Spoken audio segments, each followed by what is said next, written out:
Yolan True, and welcome to another exciting day in our galaxy, and welcome to another 6-star preview video, because today we will talk about this little ship there, and I'm quite sure that kinda everyone will have recognized that ship already, even if you don't see it in your game because your ops level is not high enough.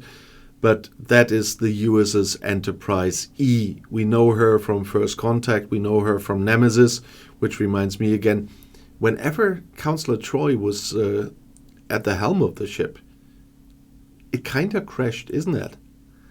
The Enterprise-D, the Enterprise-E, that just reminded me again when I thought about Nemesis that moment.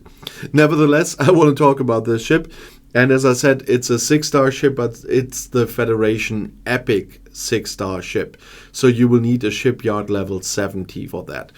A few people will be there, either from older service or if they spend a little bit of money on this game. I'm of course not there yet. I just went to Ops 60 and just built Shipyard 60 ships. But that is far out, but that's why on the thumbnail you already saw it's a preview video. And viewers on my English and my German channels asked about this. Because they cannot even see them in their ship list. And so, of course, I do you the favor and do that.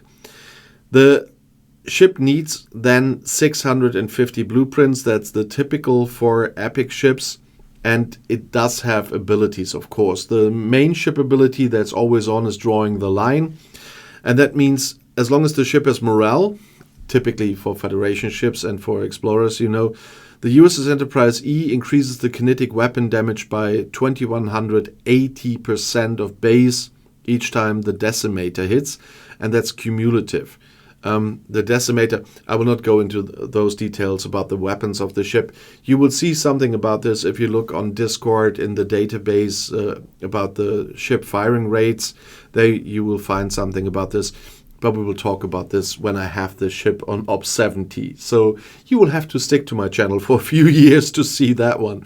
Nevertheless, if you look at the starting power of that ship with over 4 billion, then you can imagine that it has quite a lot of damage to offer. It also has two abilities. You can unlock the ship cloaking, well, the Enterprise-E and ship... Yeah. I will not discuss that again. Scopely will have done that for reasons of fairness for the people that decide to go Federation to have a cloaking as well. But for me, cloaking in the Federation only belongs to the Defiant, and I stick to that.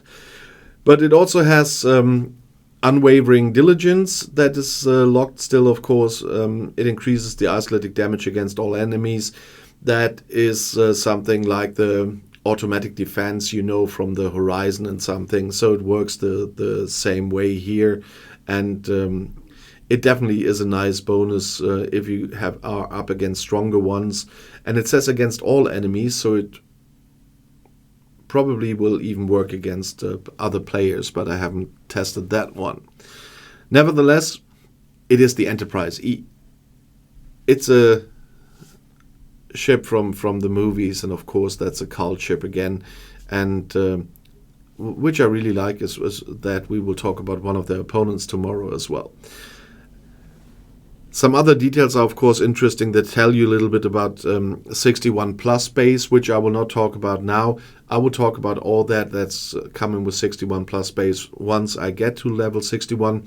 I talked about this in the DeVita video this week, why I'm not going to Ops 61 right now, although I could.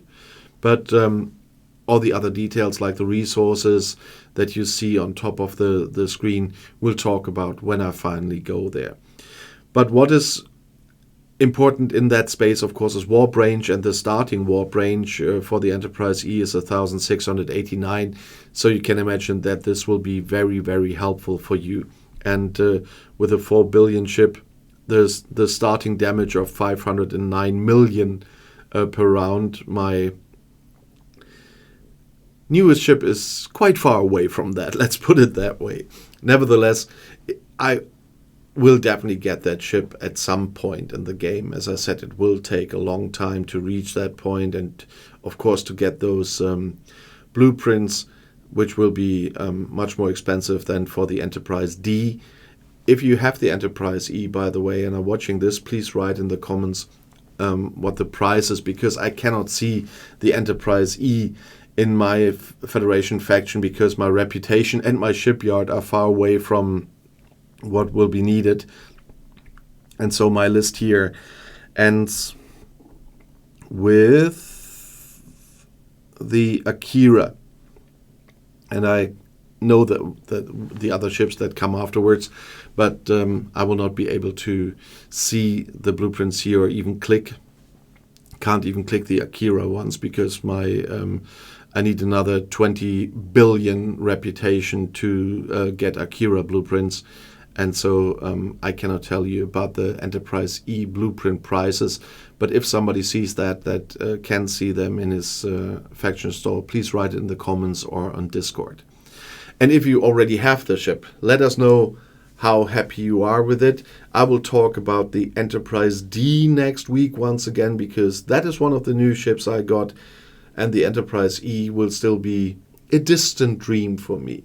And if you want to see another video right now, the next one is right here in the end screen. I'll see you there. I'll be back.